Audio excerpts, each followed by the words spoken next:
જય સિયારામ મિત્રો, આજે અમારા કુટુંબના બધાયના નિવેદ છે એટલે અમે ખાખી મઢીએ પહોંચી ગયા। પહેલાં અમારા બાપા આત્મારામ બાપાને પગે લાગ્યા, લાજ કાઢીને પછી ત્યારબાદ શ્રીરામના દર્શન કર્યા। અને આ 725 વર્ષ જૂનું મંદિર છે। ત્યારબાદ અમે ગાદીવાળા બાપાના દર્શન કર્યા અને ત્યારબાદ અહીંયા હરિદાસ બાપાના દર્શન કર્યા। અને આ બધાય બાપાના દર્શન કરવા ટાઈમે લાજ કાઢવી ફરજિયાત છે।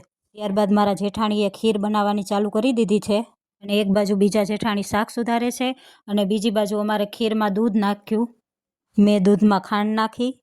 આવી રીતે અમે દેરાણી જેઠાણીએ બધાએ એક એક કામ સંભાળી લીધા ને નિવેદની બધી રસોઈ ચાલુ કરી દીધી।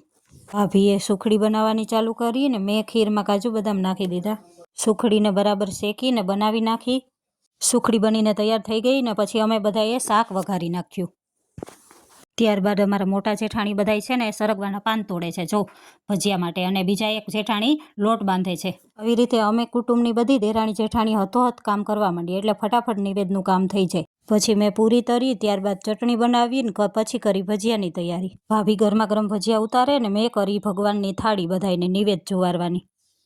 બાપાની થાળી તૈયાર થઈ ગઈ છે ને મારા જેઠ છે એ બધાય બાપાને ધરવા જાય છે થાળી કરીને।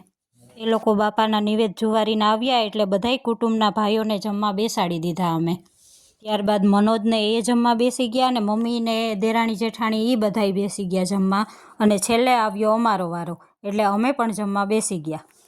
આવી રીતે અમે નોરતાના નિવેદ દર વર્ષે કુટુંબના હારે મળીને કરીએ અને અમને બધાને બહુ હારે મજા આવે ને।